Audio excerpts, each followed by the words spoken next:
Bom dia, sou a professora Patrícia Crivalari, do campus de Alta Floresta, e hoje nós vamos continuar as nossas aulas sobre elementos de transmissão, sistema de transmissão, e também vamos falar dos conceitos básicos de mecânica.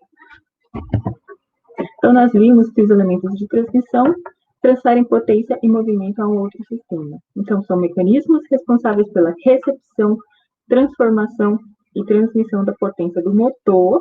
Então, o motor, que não é um sistema de transmissão, na verdade, ele é um gerador de potência, né? Gerador de energia mecânica que os mecanismos de transmissão vão transmitir até os locais de sua utilização em máquinas agrícolas. Então, nos tratores agrícolas, os locais de utilização de potência são tomada de potência, sistema hidráulico do engate de 3 pontos e barra de tração. E lembrando que o sistema hidráulico é auxiliar. Porém, o que é potência, né? Então, antes disso, a gente já vem aqui entrando com os conceitos de mecânica. O que é a mecânica? É a ciência que descreve e prediz as condições de repouso ou movimento de corpos sob a ação de forças. E aí a gente precisa estudar os conceitos básicos, que são espaço, tempo, massa e força. Na verdade, a força deriva, né, desses três primeiros, de dois desses três primeiros. Então, o que é o espaço? Como é que a gente mede as coisas, né, no espaço, no físico? Então, se eu quero dizer que eu vou viajar, né, e alguém me pergunta, quantos km? Até onde você vai? Então, o espaço ele pode ser medido, né? Então, pode-se utilizar metros, pode-se utilizar quilômetros, certo? De mesma forma, o tempo. Então, para medir o tempo, nós utilizamos horas, segundos, minutos, e já a massa nós podemos utilizar quilo, podemos utilizar gramas, né? O quilograma, na verdade, o quilo, né, é uma unidade que pode preceder, né, as unidades menores. Por exemplo, a grama, o quilograma vai ser 1000 gramas, né? A mesma coisa para o espaço. O quilômetro serão 1000 metros. Então, o quilo, na verdade, ele é uma unidade utilizada para dar uma multiplicação de 1000. E a força? Então, vamos ver mais aqui sobre cada um deles, até chegarmos em potência, né, para entendermos aqui a utilização de cada um. Então, nós sabemos que a força, que a gente não colocou, mas eu vou falar mais para frente, vou demonstrar em fórmulas para vocês, a força é a massa vezes a aceleração. Então, força da gravidade, que chamamos de peso, né? Na verdade, o peso é uma força e muitos consideram ela como massa. Quando, por exemplo, alguém te convida, vou lá na farmácia medir o meu peso. Na verdade, você está medindo a sua massa, né? Porque a balança te dá em gramas, quilogramas, etc.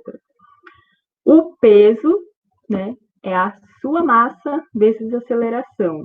No caso de peso, que é a aceleração da gravidade, né, é aproximadamente 10 metros por segundo, certo? E geralmente o mais utilizado aqui para medir força é o Newton. Então vamos falar também, além de força, falar sobre trabalho, pressão, potência, torque, velocidade linear, angular, frequência, período e aceleração, que a gente já deu um breve resumo aqui. Então, na verdade, isso daqui é mais uma revisão, né? Porque isso é física, vocês já devem ter estudado isso, sei lá, no primeiro, segundo e terceiro grau do ensino médio, Então, aqui é só um reforço, só para vocês relembrarem. E para quem teve as aulas comigo, a gente também já viu isso. Então, eu vou aqui lembrar vocês mais uma vez. Então, a definição, o conceito certinho de o que é força é definida como a ação que um corpo exerce sobre o outro, tendendo a mudar ou modificar seus movimentos, posição, tamanho ou forma. Então, é a famosa fórmula que é conhecida por FAMA. Né? Então, força é igual a massa vezes aceleração, igual eu já tinha comentado e falado com vocês. E o trabalho? Então, o trabalho está associado a um movimento e a uma força. Toda vez que uma força atua sobre um corpo produzindo movimento, realizou o trabalho. Então, por exemplo, temos aí um grupo de pedreiros, né? Pedreiros e seus auxiliares. Então, eles vão construir um muro. E aí, eles estão carregando tijolos com um carrinho de mão até o local onde o muro vai ser construído. Supondo que cada carrinho comporta até 30 tijolos por vez. Então, a força que esse homem produz é de 30 tijolos. E o espaço que ele leva de onde se encontra aqueles tijolos até onde será construído o muro é a distância que ele vai percorrer. Então, nós contamos que o trabalho que ele vai realizar para construir esse muro é 30 tijolos vezes a distância que ele está percorrendo. Então, isso consideramos um trabalho, beleza? Então, é a força, né? Então, temos uma massa ali, temos uma aceleração, né? O peso dos tijolos, né? E a distância que ele está percorrendo. Eu vou considerar isso como o trabalho dele, que ele está produzindo para construir um tijolo. E o torque, ou também conhecido como momento. Então, antes de falar do torque, eu vou falar rapidinho aqui da potência para vocês entenderem. Então, sobre aquele pessoal que estava lá carregando tijolo. Eles fazem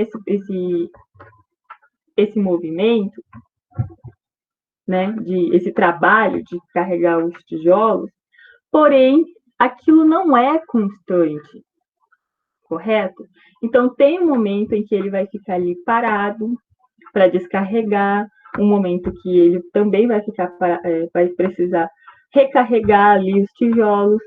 Então, o trabalho que é realizado ao longo do tempo não é o mesmo. Então, por isso que se tem ali a potência. Ele vai considerar o tempo. Então, é definido como a quantidade de trabalho realizado numa unidade de tempo, porque sabemos que esse trabalho produzido por esses pedreiros não será o mesmo, né? No momento que ele está carregando ali, naquele espaço de tempo, pode ser que seja constante, né? Mas quando ele para descarregar o tijolo, quando ele para carregar os tijolos no carrinho, o trabalho dele, naquele momento, naquele tempo, é diferente. Por isso que se considera a potência. Por isso que trabalhamos com potência. E aí, levando isso para o campo, né? Para realizar um determinado trabalho, por exemplo, eu vou fazer a semeadura. Então, eu preciso de um trabalho. Eu preciso de uma força em um determinado espaço. Eu vou precisar de um trator para fazer 10 metros de semeadura em um determinado tempo. Então, qual que é a potência, né, desse meu trator? Então, aí a gente já entra, né, nos conceitos de dimensionamento de máquinas. Então, para eu fazer 10 metros, o trabalho que eu vou realizar ali, então, quanto de de trabalho que será realizado nesse semeio, pela distância, então quanto de distância eu vou precisar caminhar e em quanto tempo eu vou precisar fazer. Então nós sabemos que a janela de semeadura é aí em média de 1 mês, mais ou menos, né? Então, se prolongar muito essa janela de semeadura, o produtor pode perder, né, o espaço ali, o tempo dele, né, e perder de ganhar o dinheiro, porque se ele deixa de produzir naquele tempo, né, à medida que ele planta tarde, semeia mais tarde, menos ele vai produzir, vai colher ali no final, né? A sua soja vai ficar mais tardia, o seu milho não vai ter como plantar milho, ou para quem planta algodão, não vai ter como plantar algodão. Então, se ele não plantar naquela janela, à medida que ele prolonga, né, esse tempo de semeio, prolonga o tempo de colheita, e aí isso impede que ele plante outros cultivos. Espero que vocês tenham entendido. Então, por isso que nós dimensionamos, falamos em potência, né?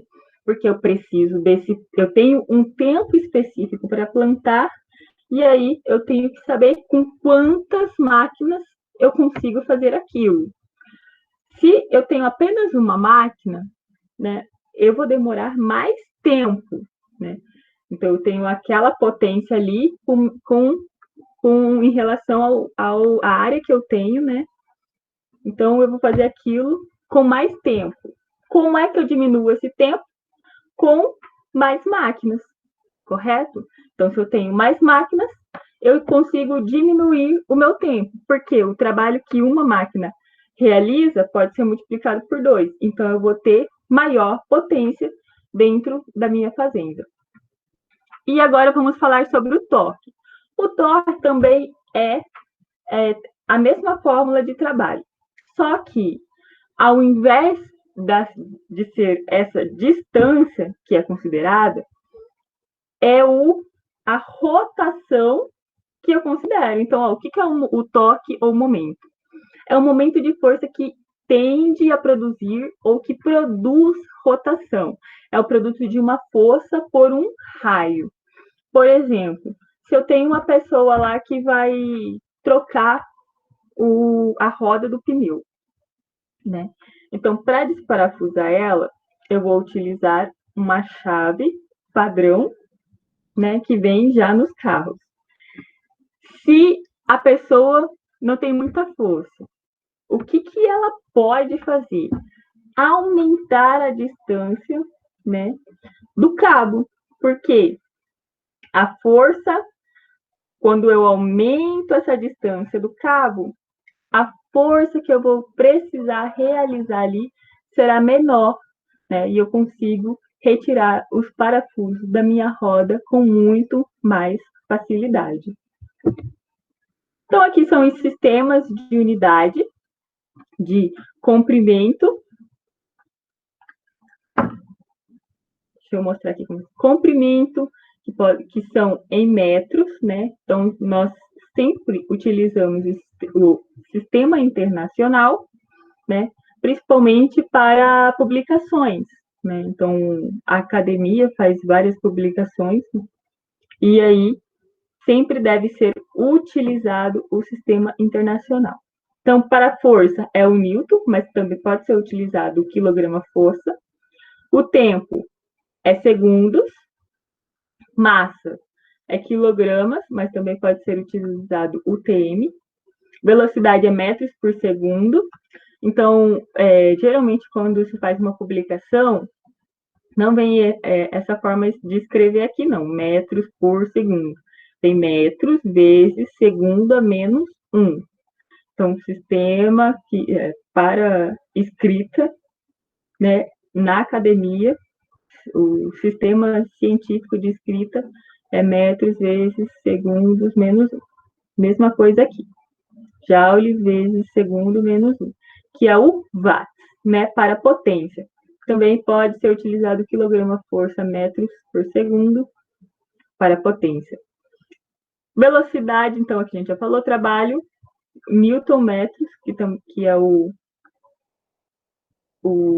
joule, e o torque, que é metros Newton, né?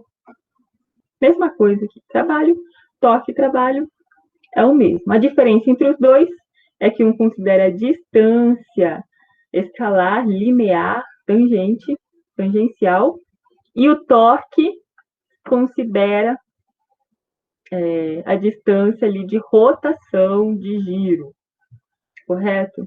E aqui algumas relações que vocês vão ter. Eu não vou cobrar de vocês que decorem, né? Quem for utilizar, quem for trabalhar com máquinas, com mecânica, vai saber isso aqui de cor. As que são mais utilizadas, principalmente para parafusos, etc., é a polegada. Então, é importante que a gente lembre que uma polegada é igual a 25,4 milímetros. É o mais utilizado, certo?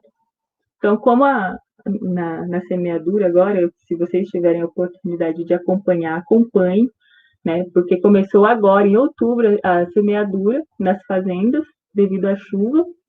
Então, a chuva atrasou um pouco, né? Então, em muitos lugares que começou a chover agora, em outubro, meados de outubro.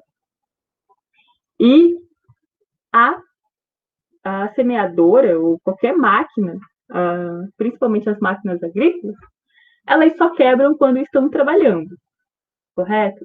E aí, você como agrônomo, precisa saber o que é que quebra mais nessas máquinas.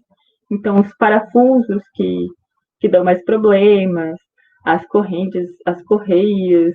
Então, é importante que você saiba o que dá mais problema com maior frequência, né? Então, as máquinas, elas só quebram na hora que está trabalhando. E no semeio, não se pode parar, né? Imagina ali, você tá chovendo, o produtor quer plantar, principalmente quando você tem ali na sua fazenda, ali na fazenda, o produtor tem apenas 2 máquinas, apenas 3 máquinas.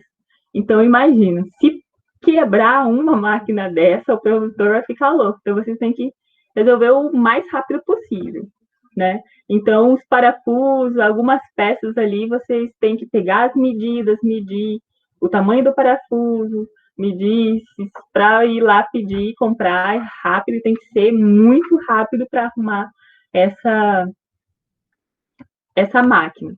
Então, geralmente, é necessário que se tenha um mecânico dentro da fazenda, principalmente durante os trabalhos agrícolas. E aqui a gente vai realizar alguns exercícios de fixação. Então, qual o torque aplicado ao parafuso pela chave de boca quando é aplicada uma força de 200 newton no cabo da referida chave?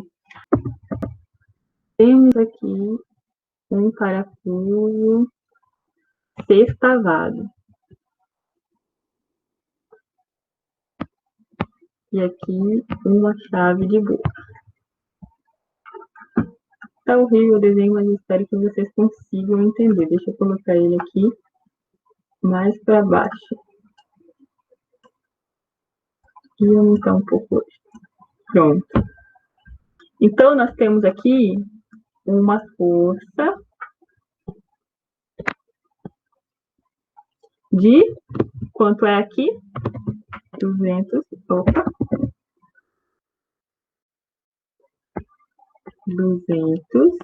newton. E uma distância, ó, no cabo da referida chave, de 350 milímetros. Então, aqui, esse cabo tem 350 milímetros. Então, lembrando que sistema internacional, né, se utiliza em metro, vou colocar aqui para vocês. Milímetros é 0,001 metros. Então, vocês vão pegar 350 e dividir por 1.000. Isso vai me dar 0,35 metros. Qual que é a fórmula do toque, ou momento? Então, momento, vou colocar aqui para vocês. É força vezes a distância, né? Ou a rotação ali. Coloquei como distância aqui. O raio de rotação. Algumas fórmulas utilizam o R como raio de rotação. Eu tenho uma força de 250 newton e eu tenho um de distância de 0,35 metros.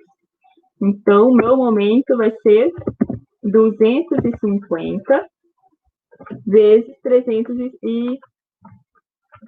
Não, é de 200, gente. Vocês não me corrigem. E aí, como é que a gente trabalha, né? Então, meu momento vai ser de 200 vezes 0,35. Então, será de 70 newtons por metro. Deixa eu ficar muito pequenininho, deixa eu ver se eu consigo aumentar. 22. Agora ficou bom. Então, meu momento será de 70 newtons por metro. E aqui, trocando uma chave de boca por uma chave maior. Então, aqui não é mais 350. Agora é 550. O que vai mudar aqui vai ser esse 5. Então, eu vou multiplicar 200 vezes 0,55. Eu vou ter 110 newtons por metro. Aqui. Aumentei, então agora isso aqui é 550 milímetros. Então, vai ficar muito mais fácil, né, de retirar. Eu vou precisar da mesma força, só que se eu tenho uma distância maior para realizar isso, né, essa força vai ficar distribuída e, aparentemente, eu vou precisar de ali para retirar, fazer uma força menor. A força que o parafuso vai sair vai ser a mesma, mas o esforço que eu vou fazer, se eu aumentar o cabo, né, dessa minha chave, será menor. Perfeito? Então, esse é o nosso primeiro exercício. Segundo, qual o toque necessário para retirar um determinado parafuso quando é aplicada uma força de 300 newton, no caso de uma ferramenta de 0,25 metros de comprimento? E trocando por uma chave maior, o que acontece? Então, isso aqui, suponhamos que tenha 0,25 metros. Ok? E a força necessária aqui agora é de 350 newtons. Mesma coisa. Vamos aumentar aqui para vocês verem.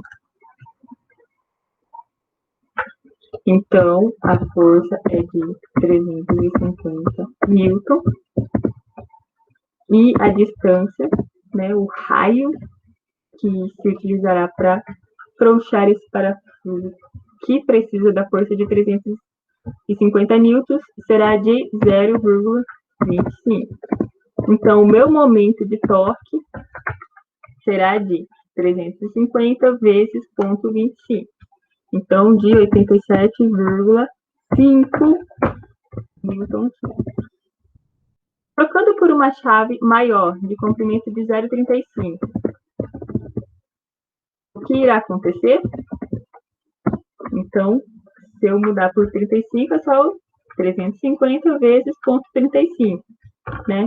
Será 122,5 newtons metros. O que vai acontecer aqui? Então, o meu momento de torque será maior, né? consequentemente, eu aumentando a distância, né, eu vou precisar fazer uma força menor, certo? Então, se eu precisasse ali apenas de 87,5, então, o que é que eu faria? 87,5 igual.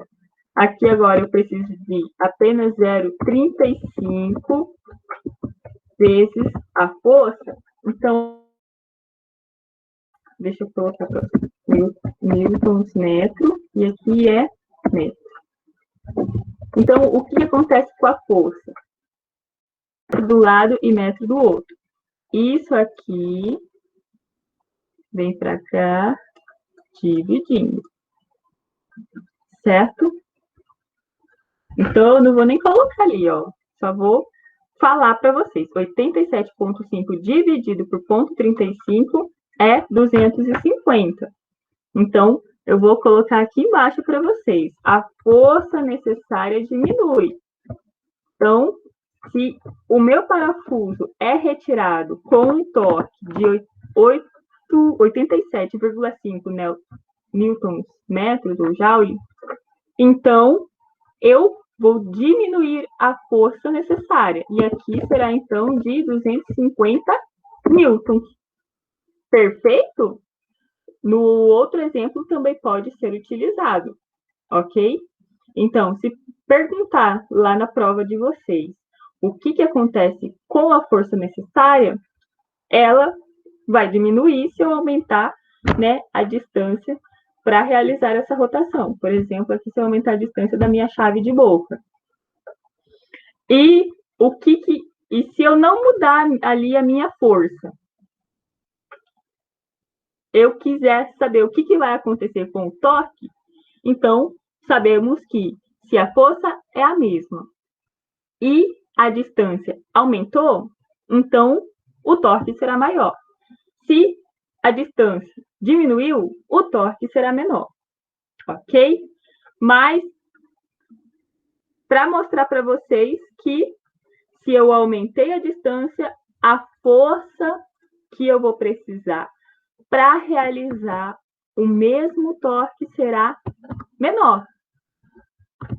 Beleza? Então, é isso que vocês vão responder ali se forem perguntado isso para vocês. Para se retirar um determinado parafuso, é necessário um torque, ó, aqui é a pergunta que eu acabei de explicar. Um torque equivalente a 70 newtons metros, com uma chave de roda de 350 milímetros de cabo. Qual o percentual a menos de força que deverá ser feito se for utilizada uma chave de boca de 550 milímetros de cabo? Então, ele quer saber o percentual a menos de força. Então, vamos calcular isso aqui. 70 metros newton, ou newton metros, isso tanto faz, tá? Porque está multiplicando. E a força que eu não tenho, vezes o cabo ali de 0,35 metros, ok? Então, o metro ali, metro com metro corto, então a força é igual. Faço o 0,35 dividindo, então 70 newtons metros dividido por 0,35 metros. Metros com metros corta, então 70 dividido por 0,35 vai ser, eu tenho uma força aqui então de 200 newtons, a força necessária. Então, deixa eu copiar e colar aqui embaixo. O momento de torque é o mesmo, porém, o meu cabo aumentou. O que vai acontecer com a força? Mesma coisa aqui, vou copiar e colar. Aqui, a diferença aqui está no cabo, então, 70 dividido por 0,55, a força aqui Claro, ela diminuiu. A gente já sabia que isso ia acontecer, correto? Vou arredondar aqui, 0,3. A gente sabia que isso ia acontecer. Então, o que o exercício aqui quer saber? Qual o percentual a menos de força que deverá ser feito se for utilizado essa chave de boca maior? 127 dividido por 200. Então, quanto que isso me representa? 63,6%. Então, esse 127,3 representa 63% da primeira força necessária, né? Então, qual que vai ser a diferença ali entre eles? Então, quanto a menos que eu fiz nesse caso, né? Então, 63, 100, menos 63,3, 36,3%. Em média. Ok? Então, foi isso que eu fiz de força a menos. Ok? Então, se perguntar quanto de força eu fiz a menos, 36,6%. Professor, eu não entendi. Então, vamos lá de novo. Eu tenho a força necessária aqui para minha chave de 0,35 metros e eu tenho aqui a minha força necessária se eu aumentar a minha chave ali, a distância, né, o cabo da minha chave para 0,55 metros. Se eu aumentei a distância, o meu cabo, a distância do meu cabo, a força que eu vou precisar será menor para retirar esse parafuso. Quanto a menos que isso representa? Então, eu vou dividir o menor valor pelo maior para saber quanto que isso representou no meu total. Pode ser também utilizada uma regra de 3 se vocês estiverem mais acostumados. Agrônomo sempre utiliza a regra de 3. Se vocês não entenderam essa conta que eu fiz, utilizem a regra de 3. Então, 200 é o meu 100%. 127,3 é o meu X, que é a força necessária, que é a força que eu precisei realizar no segundo momento. Aqui você vai ter o quanto de força você fez em relação ao primeiro cabo, né, dessa distância de 35. Mas se você quer saber quanto você fez a menos, você vai diminuir. Então, 200 menos 127,3. 72. Deixa eu apagar isso aqui. 72,7. Opa. 72,7. 200 menos 127,3. Isso é o tanto de força que eu fiz a menos, correto? E isso aqui tem que dar o mesmo valor que eu coloquei aqui, 36,3. Então, eu vou fazer aqui direto, tá? Mas se vocês tiverem dúvida, vocês me mandem uma mensagem. Então, 72,7 vezes 100, né? Igual a x vezes 200. O 200 eu vou passar dividindo. Então, dividido por 200. Aqui me deu um valor de 36,35. Espero que de vocês também tenha dado igual, senão a continha tá errada. Tá bom? Então, é isso aqui que vocês vão me responder. Vamos voltar para a nossa aula. Agora sobre potência. Um trator de potência igual a 70 CV gasta 100 segundos para tracionar uma grade num percurso de 150 metros. Qual o percentual de sua potência que é consumida sabendo que a força necessária para a tração corresponde a 120 kg-força. Então, vamos lá. Coloquei a fórmula aqui para vocês de potência. Então, potência pode ser trabalho por tempo, força vezes a distância pelo tempo ou força vezes a velocidade. Então, temos aqui um trator de potência igual a 70 cavalos e gasta 6 segundos para tracionar uma grade num percurso de 150 metros, né? E qual percentual de sua potência que é consumida sabendo que a força necessária para a tração corresponde a 120 kgf? Então, aqui temos um fator de conversão. Então, 1 cavalo é igual a 75 kg-força por vezes metros por segundo.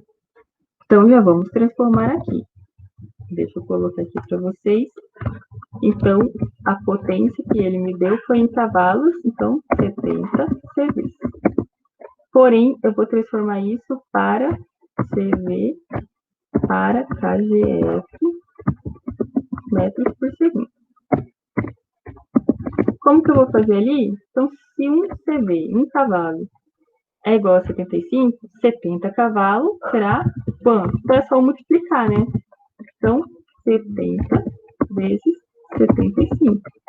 Isso vai me dar vezes 75, 5.250 kg-força metros por segundo. Metros por segundo. Beleza? E aí, aqui eu tenho que esse trator com essa potência aqui, ele gastou 100 segundos para tracionar uma grade em 150 metros.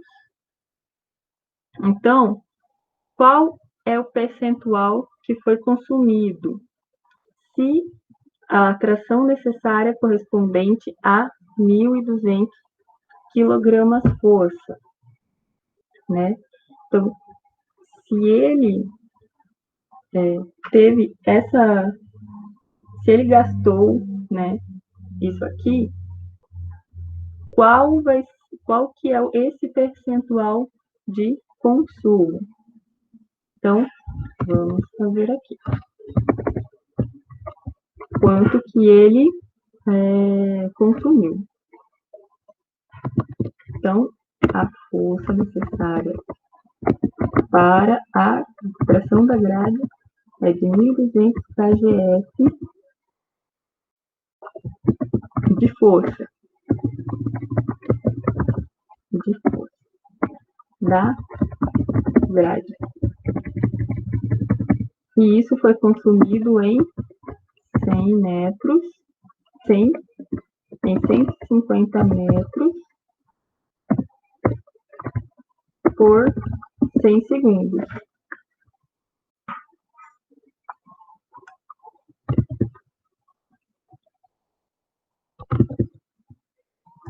E quanto que isso vai me dar, então? A potência que a grade requeriu foi 1.200 vezes 150 dividido por 100. Então, ela requeriu 1.800 kgf metros por segundo. Ok? Quanto que isso me representa? Então, se eu tenho 1.800 kgf e eu de consumo, quanto que isso representa do meu total?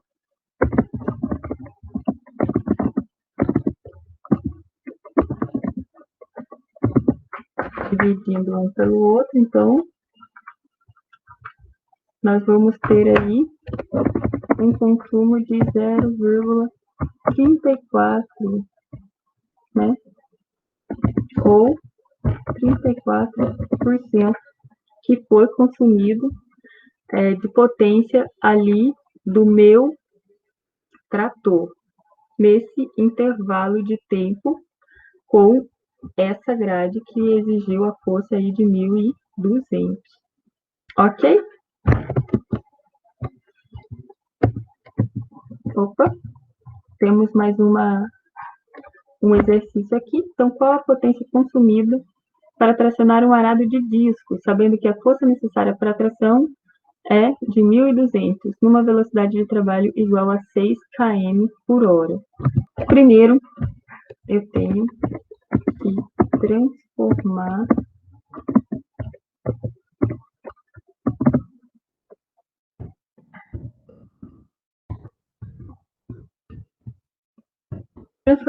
quilômetros por hora em metros por segundo. Então, eu vou dividir 6 dividido por 3,6 tem 1,7 metros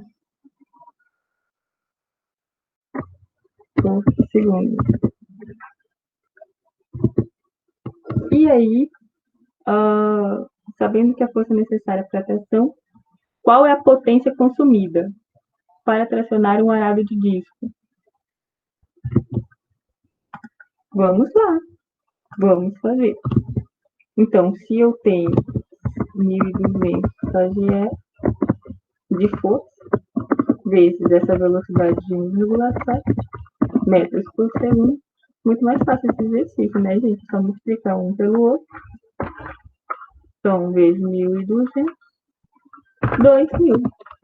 Então, eu tenho 2.000 kgf metros por segundo de potência.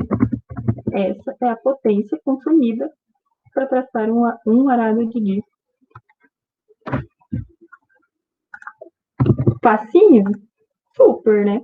Super fácil. Agora a gente continua aqui nos tipos de mecanismo de transmissão. Então, aqui é a mecânica, feita por engrenagem, então coroa e pinhão. Hidráulica, que é geralmente feita por óleo, e hidromecânica. Então, a transmissão mecânica é feita por contato direto de elementos. A hidráulica é realizada por meio de fluxo de óleo, e a hidromecânica associa componentes das duas transmissões hidráulicas e mecânicas. Então, aqui a gente já viu, só vou retomar rapidão. As polias e correias transmitem movimento de rotação entre eixos por intermédio de polias. Os tipos de polia são determinados pela forma da superfície na qual a correia se assenta. Elas podem ser planas ou trapezoidais. Então, as mais utilizadas são as planas e as trapezoidais, né? Então, as polias planas podem trabalhar nos dois formatos na sua superfície de contato. Essa superfície pode ser plana ou abaulada.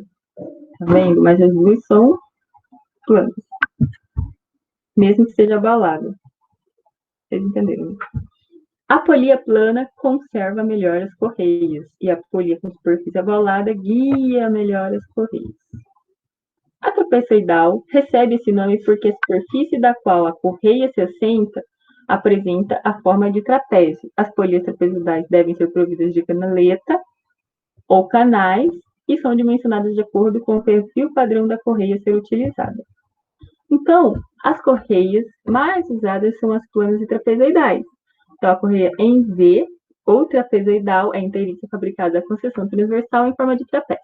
O emprego das correias trapezoidais em V é preferível ao da correia plana porque praticamente não apresenta deslizamento, mas as correias, como ela é feita por atrito, sempre vai haver deslizamento, mesmo que mínimo. Permite o uso de polias próximas e elimina o ruído e os choques típicos das correias emendadas ou planas.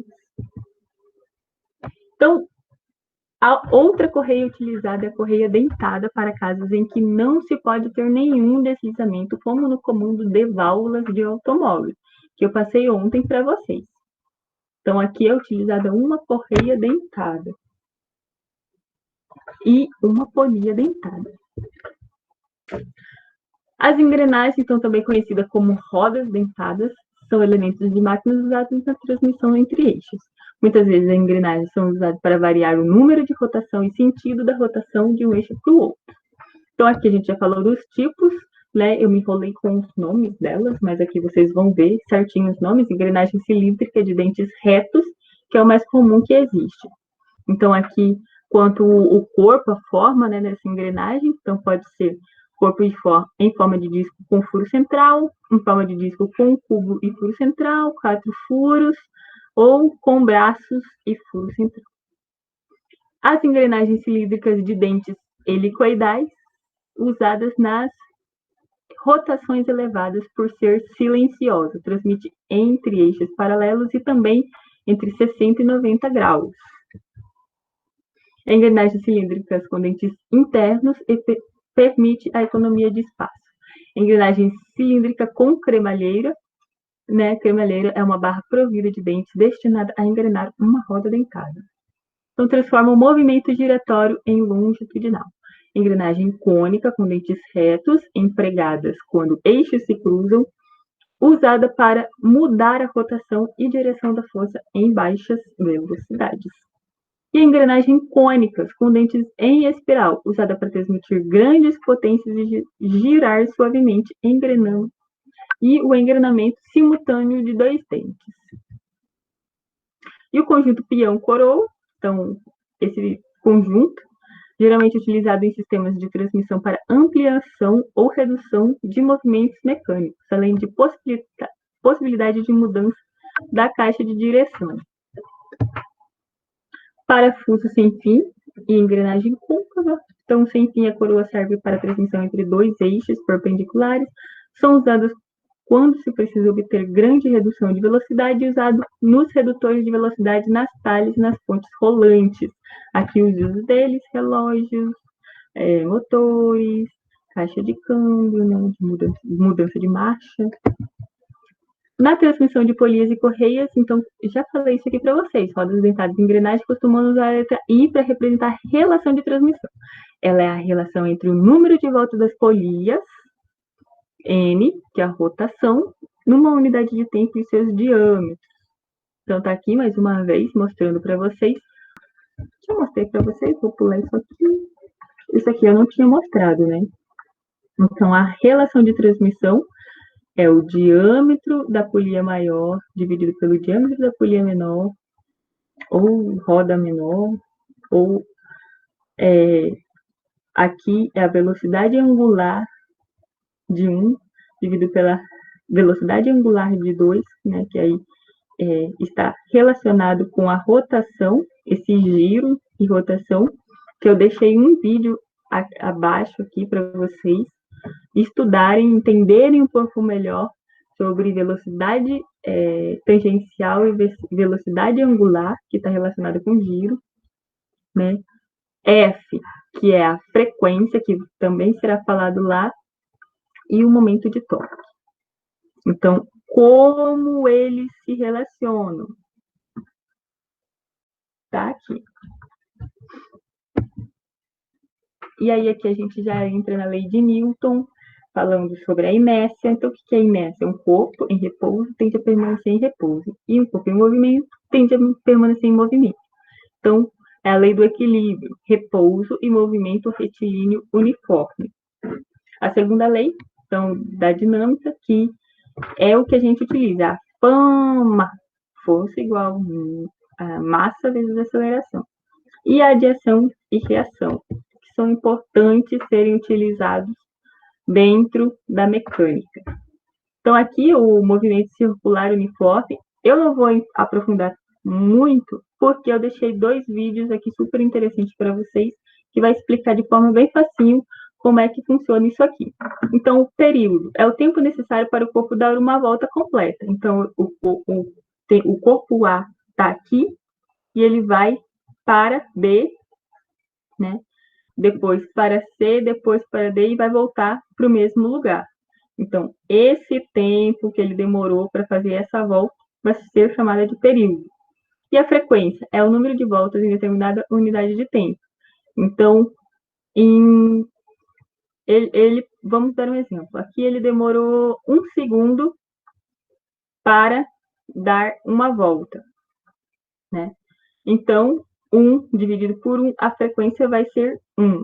Mas se eu aumentar esse tempo, né, como isso aqui é inverso, a frequência vai diminuir, né? Se eu estou levando mais tempo para dar uma volta, a frequência de volta diminui. E a velocidade angular é a velocidade para dar um giro. Então, isso é o que nós estudamos em movimento. O M de movimentação, né? De um corpo saindo do lugar. Circular é porque ele é feito em forma de giro, e uniforme porque é velocidade constante. E aqui nós temos a nossa primeiro exercício. Eu vou aconselhar vocês que assistam o vídeo e tentem responder essas perguntas. Eu vou pedir para que vocês tentem fazer, e se tiver dúvidas, vocês entrem em contato comigo para pedir a explicação desses exercícios aqui. Tentem fazer esses exercícios depois de assistir aqueles videozinhos. Para não ficar muito longo, muito extenso esse vídeo aqui, eu vou interromper, beleza? Vou também mandar a última atividade para vocês fazerem. E se tiverem dúvidas, vocês me avisem, tá bom?